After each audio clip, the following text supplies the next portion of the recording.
Hi, welcome to the Gloriously Unready podcast, all about being unready for anything. I'm Josephine Hughes, and this series is about becoming the mum of transgender children. Everyone's agreed to me sharing my story, but I'm mentioning no names. And sometimes I use clumsy language. Please bear with me, I'm still learning. I don't mean any harm by it.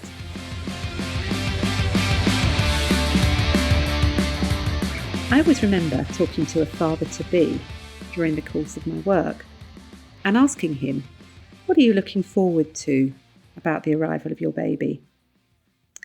And he said to me, I'm looking forward to having a child where I can shape them and make them into the person I want them to be. And I stood there and thought, I think he's got a lot to learn. Because the discovery that I made and that I describe in this episode is that we think our children are going to be a certain way, but they are very much themselves.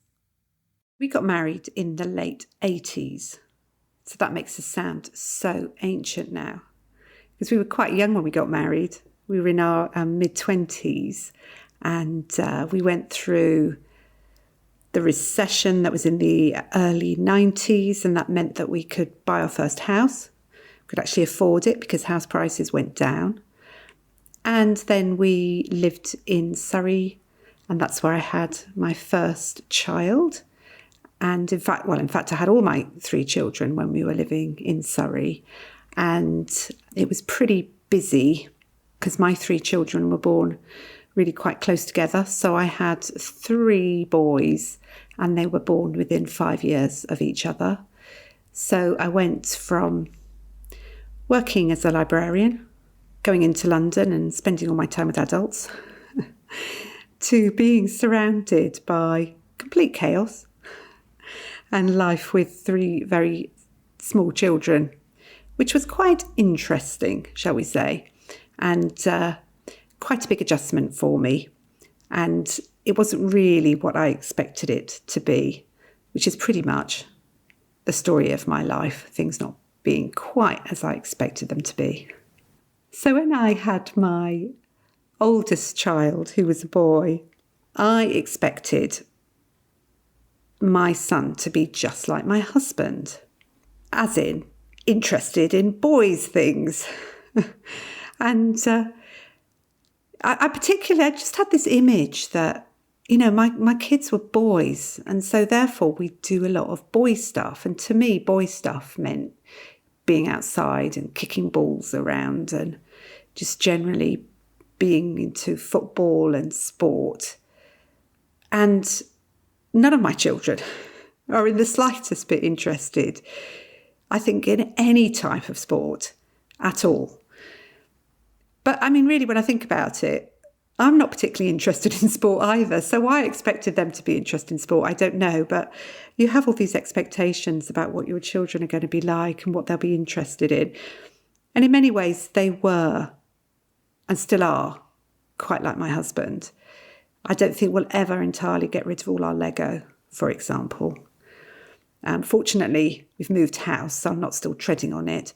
But we've still got at least 16 crates of Lego in our loft. And one day, when we've retired, I'm going to get my husband to build all those models. We've still got all the instructions. And I'm going to make a fortune selling them on eBay. That's the plan. That's what my retirement income is going to be, is building models. So my children were never really what I expected them to be. And the poor little things, I tried to put them in this mould and I caused myself so much anxiety. Like, for example, my oldest child, we used to go to a singing. It's really funny now when I look back on it, because I was definitely trying to force this child into the mould. The children would have to sit round in a circle and sing songs. And I could just never get my oldest to cooperate with this singing activity. And I spent my entire time trying to get him to behave and trying to get him to sit still. And the only thing that would work was when he was able to put on different hats, which was at the end of the session. And then he'd put on all these different hats and we'd sing the song about hats. And then he'd run out, I think, screaming in joy that he didn't have to carry on doing this thing. Because he was the oldest, I kept expecting him to be like other children. And the thing about my oldest child is they aren't like other children. They are completely themselves. We've never had a specific diagnosis for them, but I think most people would recognise some traits within them of being neurodiverse. I think that's the best way to put it.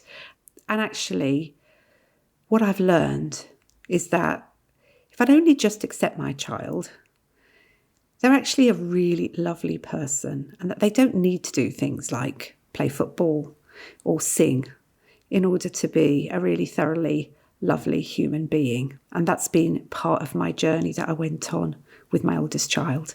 I think the thing about me and my expectations is I not only put expectations on my children, I used to put them on myself as well. And I think this has been actually one of the things that I've learned over time. One of the things the parenting journey has really shown me is that need to let go of expectations, both of myself and other people.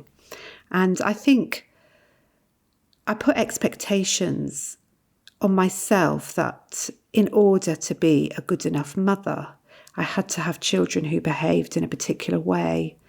And I think, again, this caused me a huge amount of angst and anxiety and possibly depression as well, because my children didn't conform to what I expected them to be. And I think this has been, as I say, the wonderful thing about the parenting journey is letting go of what I want my children to be and allowing them to be themselves, because then you see this beautiful person emerging and actually you do see yourself reflected in them.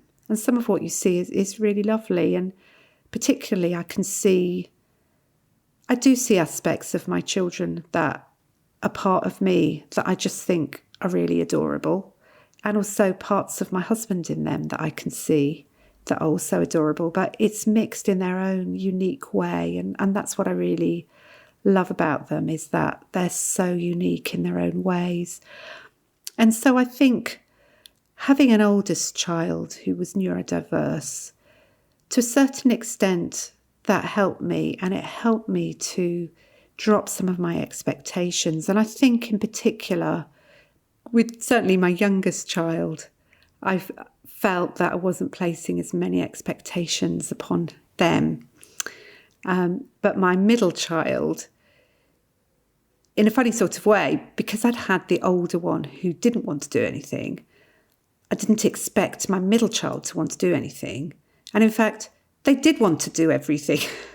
Not play football particularly, but I think they might have done some football. But things like the oldest one, I took them to Scouts and they didn't really want to be in Scouts. But the middle one actually ended up in Sea Cadets. And I think because that was something that they really wanted to do, was to be part of an organisation like that, and did all sorts of things. But I think, coming back to the expectations of myself, I think part of the parenting that I experienced was I struggled in a sense because I was trying to prove to others and to myself that I was a particular type of parent, that I was able to conform with those expectations that so many middle-class parents have of themselves and of their children. For example, the children will do well at school, the children will be bright, the children will go to university, and the children will have certain types of jobs. And I think that comes from that place of wanting the best for your children, but it can be a very narrow definition of what is best. And I think what I've had to let go of is that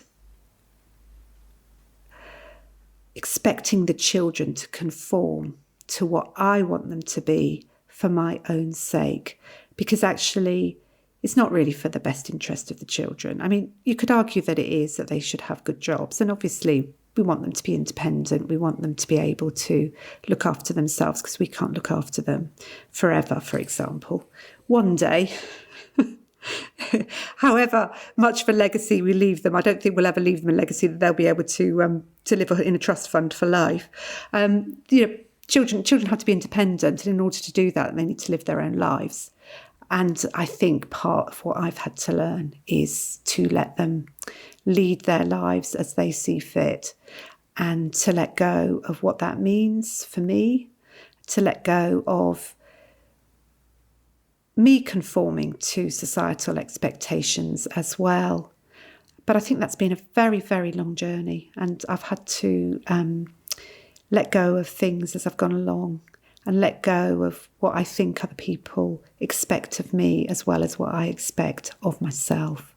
We have so many expectations of ourselves and of our children and our future, and we can spend a lot of energy trying to make ourselves and our families live up to those expectations, to what is deemed to be the best way of being in today's society. And as I've explained in this episode, my family's circumstances meant that I was challenged in this area. My children have never conformed to what I thought was the best. And that meant that I learned to let go of my expectations. I saw their real personalities emerged, and this prepared me for them to come out as transgender. Thanks for listening. Parents of transgender young people, download my free guide, Help My Child is Trans, at the website gloriouslyunready.com, where you can also find out more about me.